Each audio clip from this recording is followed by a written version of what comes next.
My greatest achievement in life wasn't the football tournament I won, or landing a primo flip in front of my friends at the skate park.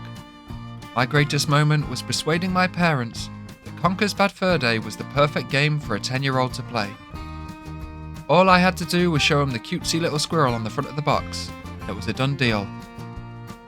Little did they know, the game released by Rare in 2001 was anything but cutesy. Conker's Bad Fur Day was a journey through various lands and stories, and literal poo. Here's my late review on this fantastic game. Conker is a red squirrel who one night had too much to drink. The story follows our character through his hangover as he tried to get home to his beloved girlfriend Berry. Meanwhile, the Panther King is in turmoil as his milk table keeps falling over. Scientist sidekick Professor von Cripplespack cleverly works out that one of the table legs is broken. The only way to fix this is to put something in the gap.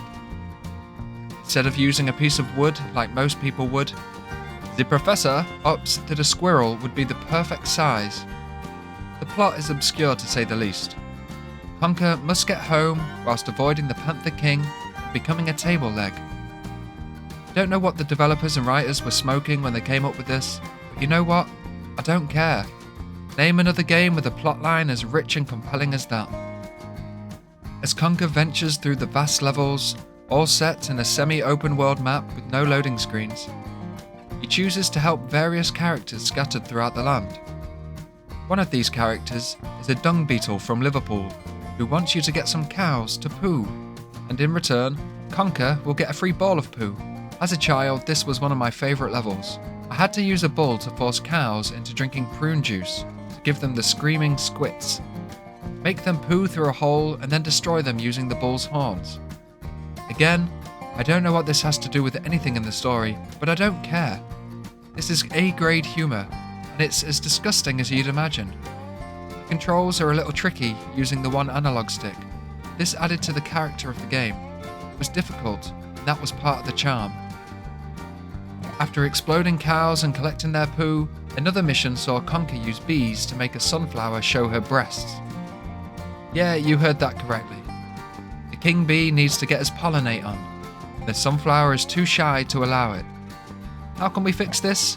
By persuading bees to tickle the sunflower until it reveals itself and shows its massive thunkaroos.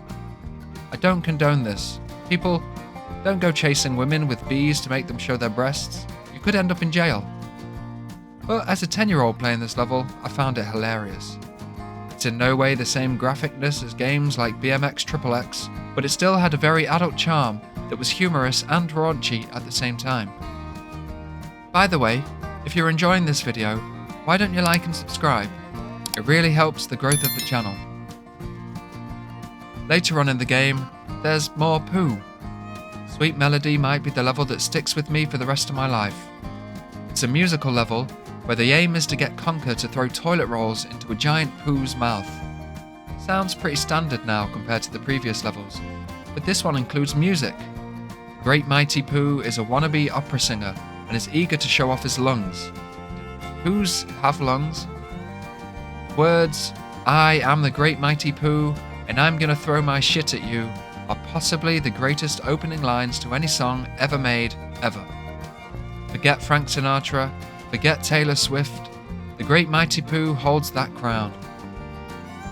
As you throw more and more toilet rolls into the Pooh's mouth, the song gets quicker, offering increasingly funny verses, finishes with a slight duo with Conker, singing about how he's going to take his head and ram it up his butt. Your butt. I swear down, I can be mature sometimes. I don't even care what you think, this game is hilarious and you know it. The final section of the game is one of the best levels ever made in a video game. It stays away from the disgusting and turns into a genuinely good shooter.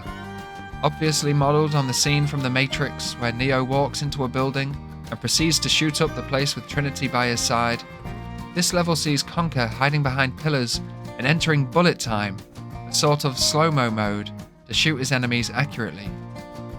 This level was hard but so much fun. I find myself going back to it often. It's even better than any Matrix game that came out, and I'm not even sure how Rare weren't sued for this. Once completed, the ending cutscene played, which is incredible, but I won't spoil it for you. But expect more famous movies to be included, which I'm sure they can't have had the rights to use. The soundtrack to this game was just as wacky as you'd expect. It's fantastic, and I could talk about it for ages, but all I need to do is play this short clip, and you'll understand everything. I mean, what else do I need to say? I replayed this game in the last few weeks and didn't expect to laugh out loud at the soundtrack as much as I did. Robin Beanland's decision to put farts into an orchestral score is something that needs to be done more often. John Williams could learn a thing or two here. Cutscenes and speech bubbles were also fully voiced, which is great, as I often get tired of games where I have to do a lot of reading. The choice to voice everything meant I can sit back and relax a little more while playing. GoldenEye might have won the award for the best multiplayer experience on the Nintendo 64, but Conker's Bad Fur Day wasn't far off the top spot. Couch co-op on this thing was incredible, and I've got so many good memories playing with my brother and neighbours every day after school. The war map was great, and featured 2 bases linked by a grassy area and a couple of secret tunnels. The aim was to either kill the other team the most, or capture the flag and take it back to your own base. It was pretty standard, but the weapons made it a lot of fun. I remember hiding out in the base and throwing stick grenades at the enemies as they came in looking for the flag. The exploding bodies and goopy blood made it a real joy to blow people up for 10 minutes at a time. The real gem in Conker's Bad Fur Day multiplayer was the cavemen dinosaur mission level. The cavemen needed eggs to eat because they're scrumpty. The player and their friends can all team up as cavemen to sneak around the arena looking for dinosaur eggs to bring back to the camp and throw inside a giant frying pan.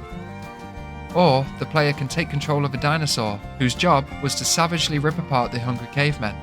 Sounds brutal, and it was, but so much fun. So that's my late review on Conker's Bad Fur Day.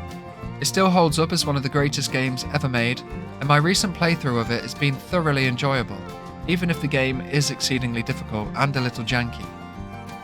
I know they made a remaster a few years back, but I'd absolutely be up for a remake in glorious HD, although I dread to think what the Great Mighty Pooh would look like. If you've enjoyed this late review, why don't you check out this one as well? Thanks for watching, and I'll see you in the next one.